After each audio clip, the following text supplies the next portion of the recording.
Hai, jumpa denganku Benedikta Bonwidi.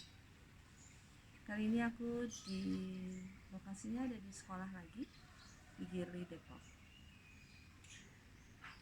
Hari ini aku mau menjelaskan kembali soal sarkoma. Kalau kemarin aku katakan sarkoma adalah kanker ganas, kali ini sarkoma adalah kanker yang langka.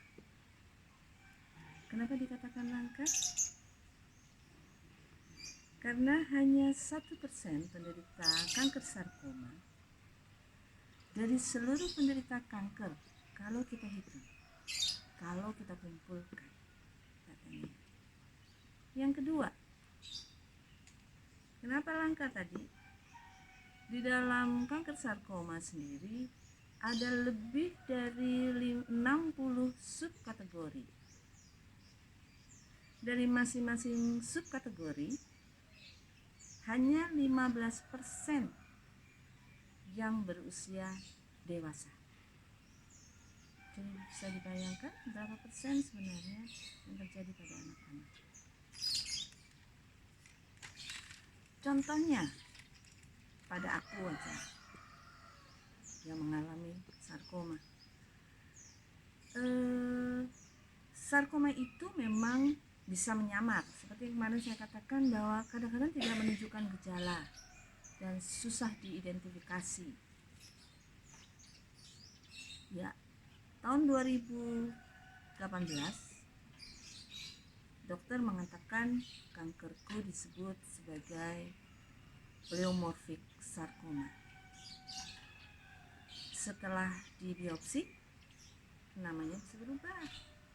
Dan melihat detail dari hasil biopsi, namanya menjadi indifferentiated pleomorphic sarcoma. Ya kan? Di 2020 terjadi kekambuhan. Nama kankerku menurut dokter menjadi rhabdomyosarcoma. Setelah diperhatikan lebih detail dari hasil pemeriksaan, MRI dan sebagainya, ternyata kankerku berjudul atau bernama menurut dokter bernama osteosarcoma. Kenapa disebut osteosarcoma? Karena dia menempel pada pembuluh getah bening dan pembuluh darah. Nah, bisa terbayangkan kan? Bisa dibayangkan oleh teman-teman. Ketika menangani satu kanker payudara, hanya satu yang ditangani oleh dokter, yaitu payudara. Tapi itu kalau dia belum metastase ke paru, ke hati, yang merupakan satu lini dari kanker otak juga.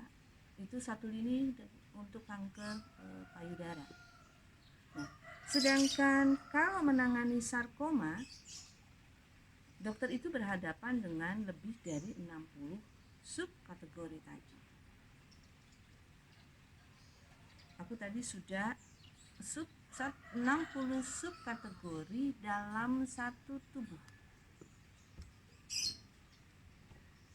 Aku tadi sudah sebutkan, aku ada yang disebut pleomorphic sarcoma, kemudian indifferentiated pleomorphic sarcoma, disebut lagi rhabdomyosarcoma, dan yang sekarang terakhir disebut sebagai osteosarcoma. Bisa dibayangkan teman-teman? Oke.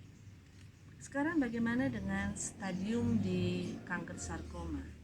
Itu ada stadium 1A, 1B, 2, 3A, 3B, dan 4. 1A itu ukuran tumor itu kurang dari 5 cm. Nah, kelihatan kan? Apalagi saya sebut bahwa dia tumbuh di jaringan lunak atau jaringan terikat seperti otot gitu, nggak terlihat. 1B ukurannya lebih dari 5 cm, kurang dari 15 cm.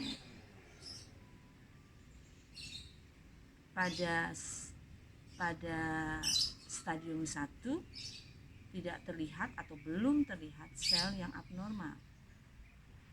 Kadang jadi susah jadi bisa disalahartikan. Bengkak biasa, pegel, nyeri biasa kayak gitu. Nah, sedang pada stadium 2 untuk ukurannya itu adalah kurang dari 5 cm, tetapi sel sudah menunjukkan berbeda dari yang lain dan cepat tumbuh. Bagaimana dengan stadium 3? Kalau stadium 3 ukurannya lebih dari 5 cm, kurang dari 10 cm. Bentuk selnya tidak normal atau abnormal dan cepat sekali tumbuh. 3B, bagaimana dengan 3B? 3B ukurannya kurang dari 15 cm, berkembangnya sangat cepat, belum menyebar ke pembuluh darah dan pembuluh getah bening.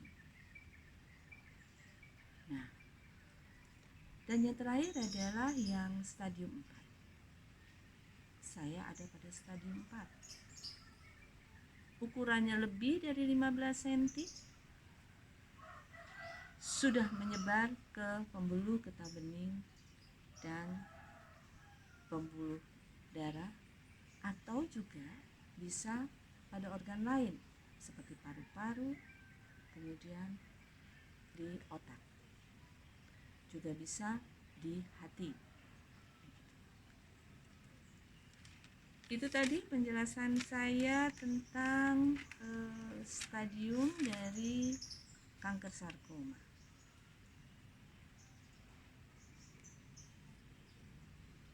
Kalau teman-teman ingat,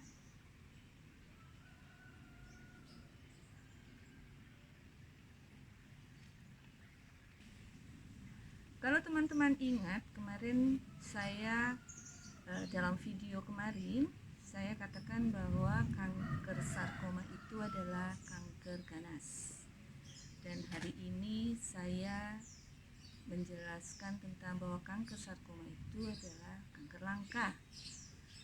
Nah, berdasarkan referensi yang kami baca 15 tahun yang lalu, jika seseorang dinyatakan terkena sarkoma, itu sama saja dengan menunggu dipanggil padanya. Tetapi sekarang dengan teknologi kedokteran atau teknologi medis,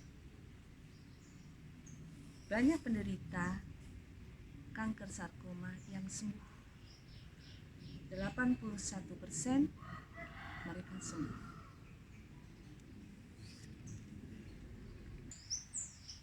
81% yang sembuh itu untuk grade 1 sampai 3B.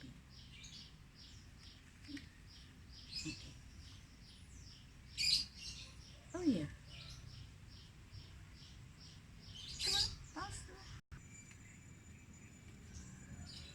Besok aku akan ceritakan pada teman-teman apa yang dilakukan oleh dokter, langkah-langkah yang dilakukan oleh dokter padaku. Oh iya, tadi itu adalah cerita yang berdasarkan apa yang ku baca dan yang ku dengar. Jadi belum tentu benar. Jika di antara teman-teman ada yang menderita sarkoma atau saudara atau teman yang menderita kanker sarkoma, ada baiknya bila berdiskusi lebih detail dengan dokter. Itu saranku, supaya benar-benar mendapatkan penjelasan apa itu sarkoma, apa yang diderita. Oke teman-teman, sekali lagi aku ingatkan juga, bila ada pertanyaan-pertanyaan silahkan tulis tulis di komen. Nanti saya akan menjawabnya secara lisan. Maaf kalau saya tidak bisa menjawab satu persatu secara tertulis. Oke, sampai jumpa pada video berikutnya. Dadah.